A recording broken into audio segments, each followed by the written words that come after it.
마태복음 9장 18절부터 26절 말씀 마음을 집중하시고 함께 읽어보십니다. 예수께서 이 말씀을 하실 때에 한 관리가 와서 절하며 이르되 내 딸이 방금 죽었사오나 오셔서 그 몸에 손을 얹어 주소서. 그러면 살아나겠나이다 하니 예수께서 일어나 따라가심에 제자들도 가더니 12해 동안이나 혈루증으로 앓는 여자가 예수의 뒤로 와서 그 겉옷가를 만지니 이는 제 마음에 그 겉옷만 만져도 구원을 받겠다 합니다. 예수께서 돌이켜 그를 보시며 이르시되 딸아 안심하라, 내 믿음이 너를 구원하였다 하시니 여자가 그 즉시 구원을 받으니라. 예수께서 그 관리의 집에 가서 피리 부는 자들과 떠드는 무리를 무시고 이르시되 물러가라, 이 소녀가 죽은 것이 아니라 잔다 하시니 그들이 비웃더라.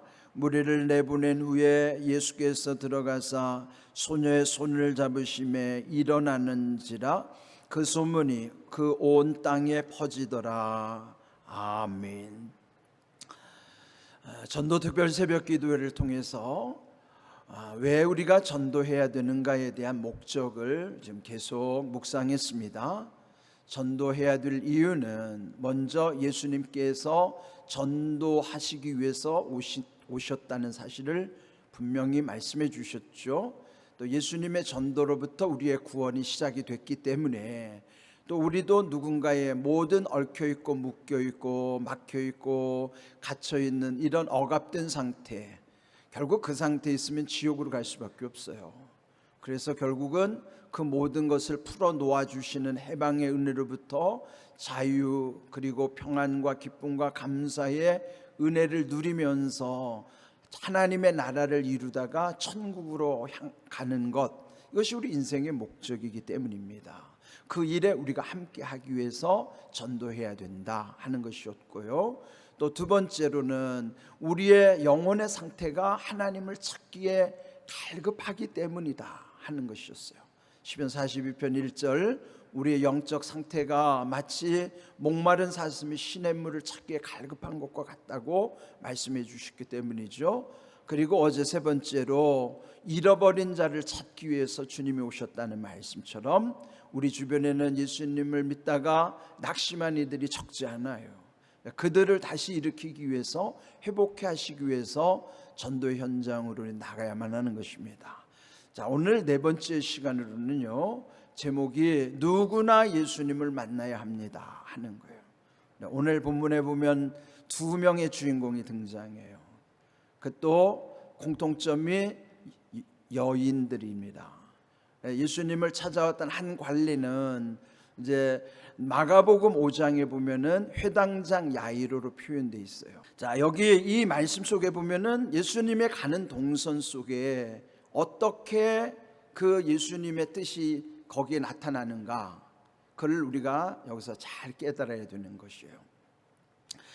여기 말씀이 이제 마태복음 9장에는 간략하게 나오지만은 마가복음 5장에는 아주 구체적으로 설명되어 있습니다. 또 누가복음 8장에도 이 말씀이 나와요. 그러면 마태, 마가, 누가 이 공관복음 안에 이 주제를 다 다루고 있다는 것은 이 내용이 중요하다는 것을 말씀하는 내용이죠. 그런데 여기서 보면은 처음에 그 회당장 야이로의 딸이 죽어가는 것을, 그 소식을 듣고 그 야이로를 따라서 그 집으로 가는 중이었어요. 그런데 그 딸도 12살이 된 딸이라고 마가복음에서는 기록하고 있거든요. 가는 도중에 또 한 명의 여인이 등장하는 거예요. 그는 12해 혈루증을 앓는 여인이었는데 그 여인이 예수님 뒤로 와서 그 옷자락만 만져도 자기의 이 불치병이 나을 것만 같은 마음이 생긴 거예요. 자, 그런데 여기 말씀드린 것처럼 12살 딸과 12해 혈루증을 앓던 여인의 공통점은 12년 전부터 이 일이 이제 출발이 되는 거예요. 12년의 공통점은 12년 전으로 가면 그 야이로의 회당장 야이로의 집에는 이 딸이 태어나는 거예요. 얼마나 기쁘고 행복합니까? 그런데 이 여인은 그때부터 이 혈루증이 시작되는 불행의 시작인 거예요. 우리 인생이 그렇잖아요. 누군가는 행복 시작, 누군가에겐 불행이 시작하는 거예요. 12년 전에 똑같이. 우리 이렇게 희비 쌍곡선 가운데 인생이 다 흘러가는 거예요. 자, 그런데 지금 이 12년이 지난 오늘에는 반대가 된 거예요. 반대라기보다는 이 회당장의 그 애지중지하는 딸은 죽었어요, 지금. 그리고 또 이 12년 동안 고통당하는 이 여인도 마지막 희망 가지고 예수님을 만난 거예요. 자, 이때 12년 동안 혈루증으로 고통당하던 여인의 상태가 어떠한가? 마가복음 5장 26절 말씀, 자, 함께 읽어볼까요? 많은 의사에게 많은 괴로움을 받았고 가진 것도 다 허비하였으되 아무 효험이 없고 도리어 더 중하였던 차에, 자, 예수님 만났을 때 12년 혈루증 걸린 여인은 그동안에 용하다는 의원들을 다 찾아다녔지만은 오히려 괴로움만 더했던 것이고, 그가 가진 재산도 다 허비했어요. 그건 뭐예요? 좋다는데 백방으로 다 찾아다녔지만은 몸은 더 피폐해졌고 돈도 다 잃어버린 거예요. 그는 이럴 때를 일컬어서 최악의 상황이라고 하는 거예요. 우리 인생요, 자기가 노력한다고 되지 않아요. 최악의 상황까지 간 거예요. 더 이상 희망이 없는 거예요. 이때 예수님, 용하신, 마지막 용하신 분, 이 예수님을 만나면 그래도 그 용하신 분의 옷자락이라도 잡으면 나 이거 나을 것 같아 라는 막연한 믿음 가지고 예수님 만난 것이죠. 그런데 이제 여기는 표현 안 됐지만은 마가복음에 보면 예수님이 갑자기 누가 내 옷에 손을 대었느냐 그러는 거예요. 그러니까 제자들이, 아니 여기 지금 사람들이 많아서 이리저리 밀치다 보니까 누군가가 예수님의 옷에 손을 대었겠지요. 근데 예수님이 아니다, 내 몸에서 능력이 나갔느니라. 그러니까 이 여인이 얼마나 당황하겠어요. 자기는 혼자 몰래 옷자락이라도 잡을 심사로 잡았는데 예수님이 갑자기 자기의 그 마음을 꿰뚫어 보시는 거예요. 그래서 결국 숨길 수 없어서 이 여인이 자초지종을 다 말씀드린 거예요. 그럴 때 여기 22절 예수님이 돌이켜 그를 보시며 말씀하기를, 딸아 안심하라, 네 믿음이 너를 구원하였느니라.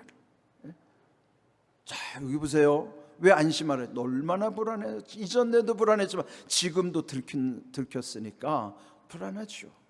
그런데 왜 예수님은 이 여인을 이렇게 당황하게 하셨을까? 예수님은 모든 거 다 아시잖아요. 그럼 그 여인의 의도도 다 아실 거 아니에요. 더군다나 혈루증은 여인들만이 앓는, 그거 밝히기 싫은 수치스러운 병이란 말이에요. 그러면 아니 자존심도 좀 생각해 주시고, 오늘로 말하면 좀 개인의 프라이버시를 참고하셔서 그냥 조용히 지나가시든지 아니면 조용히 물어보시든지 그러면 되실 거를 왜 만인이 보는 앞에서 공개적으로 밝히셨을까? 이게 중요한 거예요. 신앙은 공개적으로 이루어져야 되는 거예요. 혼자 몰래 마음에 두고 있으면요, 그 나중에 다 소멸됩니다. 그리고 이 여인은 지금 막연한 믿음 가운데 능력이 나타났는데 예수님이 확증해 주신 거야. 너가 지금 이 행위는 믿음으로 말미암아 너의 믿음이 너의 병을 낫게 했고 그러므로 너는 구원을 받았느니라. 구원에 대한 확증까지 주신 거예요. 왜요? 사람은 연약하기 때문에 예수님이 그렇게 확증해 주시지 않으면 언젠가 또 살다 보면은요, 혈루증 아닌 또 무엇 때문에 아플 수도 있고 또 어떤 어려움을 만날 수도 있어요. 그러면 그때는 이런 옛날의 경험을 통해서 또 용한 분을 찾는 거예요. 그분이 예수님 아니라도 좋아요. 그저 용하기만 하면 돼요. 가서 무조건 옷자락만 잡으면 또 예전에 났으니까 또 누군가 용한 사람의 옷자락을 찾으러 다닐 거예요. 이게 미신이라는 거예요. 이게 우상이라는 거예요. 그러니까 우리는 제대로 믿음이 서지 않으면 우상 숭배, 미신으로 다 흘러 수밖에 없어요. 그래서 예수님은 그 여인에게 그 믿음을 확증해 주신 거예요. 우리 믿음은 예수님이 확증해 주시는 믿음이어야만 흔들리지 않는 거예요. 아니면 또다시 방황하는 인생 돼요. 그래서 그저 용한 사람만 찾아다니다가 인생 끝나는 거예요. 은혜 받은 사람들 중에도 그래요. 예수님이 확증해 주신 믿음은 사람에게 매이지 않아요. 그런데 은혜 받은 사람, 그에게 매이기 시작하는 거예요. 용한 기도원, 용한 목사님, 그래서 결국은요, 예수님 아닌 다른 것에 묶여가지고 평생을 또 다른 옷자락을 찾아다니다가 헤매다가 망하는 인생이라. 그래서 제가 늘 말하는 거예요. 우리 교회에 아무리 우리 교회가 용한 것처럼 보이고 제가 용한 것처럼 보여도요, 저에게 묶여도 안 되고 공안교회에 묶여도 안 돼요. 자유해야 된다고요. 오직 우리에게는 예수님 그분만이 우리의 믿음의 실체이시지, 거기에는 어떤 조직도 기관도 사람도 거기에 개입되면 안 돼요. 자유해야 되는 거예요. 묶이지 말아야 되는 거예요. 이게 복음이에요. 그래서 그 여인으로 하여금 평안함과 그 구원 가운데 담대하게 인생을 살다가 나중에도 네가 어려움을 당하면은 예수님에 대한 확증의 그 믿음 가운데 그 믿음으로 다시 일어나게 하시는 거예요. 인생은 연약하기 때문에 또 넘어질 수 있고 또 병 걸릴 수 있고 또 어려움 당할 수 있어요. 그럴 때 어떤 능력 있는 사람의 옷자락을 찾아 방황하는 인생 되지 말고 예수님 그 믿음 가지고 스스로 일어서게 하는 거예요. 그리고 결국 야이로 회당장의 집에 따라가서 그 죽은 딸을 살려내시는 거예요. 달리다굼 소녀야 일어나라. 그렇게 해서 그 죽은 딸을 살려내시는 거예요. 자, 여기서 결론. 12년의 이런 험한 세월 속에 우리의 인생은요, 이 야이로 회당장의 딸처럼 결국은 죽을 수밖에 없는 인생이에요. 인생은요, 결국 우리 인생의 동선은 생로병사예요. 태어났으니 늙을 수밖에 없고 병들 수밖에 없고 마침내 죽을 수밖에 없어요. 이렇게 끝나면 허무한 인생이라고요. 이런 인생 가운데 매이지 않고도 영원한 천국의 소망을 가지고 살아갈 수 있도록 생로병사 속에도 함께 하시는 하나님, 끝까지 천국까지 우리를 인도하시는 주님, 그 예수님 의지하고 우리는 살아가는 거예요. 그러니까 결국 여기서 오늘 만나는 두 가지 여인이 뭐냐면, 회당장 야이로의 딸을 통해서 죽음의 문제를 해결해 주시고, 열두의 혈루증 걸린 여인을 통해서 병의 문제, 우리의 모든 불가능의 문제를 예수님이 해결해 주신 것을 말씀해 주신, 병도 죽음도 생로병사, 이 문제를 우리 인생의 동선 누구도 거스를 수 없지만은 그 가운데 예수님이 모든 것으로부터 자유하게 하시는 거예요. 그거 위해서 우리가 나도 예수님과 함께 살아가는 것이고, 그리고 많은 사람들이 예수님을 만나야 하는 이유예요. 이 회당장 야이로의 딸이 예수님 만나서 살아나고, 그 아이가 살아났다고 해서 또 안 죽을까요? 결국 또 죽을 수밖에 없어요. 그러나 우리는 이 땅에서 살다가 영원한 천국에 대한 소망이 있기 때문에 이 세상에서 좀 더 살고 덜 살고는 문제되지 않아요. 영원히 살기 때문이죠. 그게 우리에게 최고의 소망, 최고의 은혜죠. 예?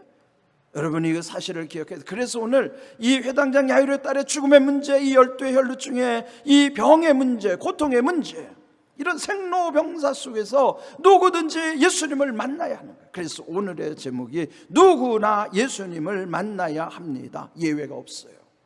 그래서 우리가 전도해야 하는 거예요. 만나도 되고 안 만나고도 되고 선택의 문제가 아니라 누구든지 예수님을 만나야만 인생 문제가 해결되기 때문이에요. 우리 한번 따라할까요? 누구든지 예수님을 만나야 합니다. 그렇습니다. 누구든지 예수님을 만나야 합니다. 그래서 우리는 현장으로 나가는 거예요. 그래서 우리의 문제는 현장에 답이 있습니다. 그 주님의 약속을 믿고 나가는 것입니다. 오늘 이 귀한 사실을 기억하시고, 우리가 지금 이 귀한 일을 하는 것이 얼마나 중요한 일인가. 이제 내일 아침에 7월 월삭은요, 더 귀한 메시지를 나눌 거예요. 오셔야 돼요. 우리 귀한 말씀 가운데 하나님이 말씀대로 이루어 주시는 은혜와 복을 우리가 체험하고, 그래서 또 간증함으로써 우리 모두는 말씀의 축복자들로 세워져야만 하는 것입니다. 그런 은혜가 여러분 모두에게 임하시기를 주님의 이름으로 축복합니다. 아멘.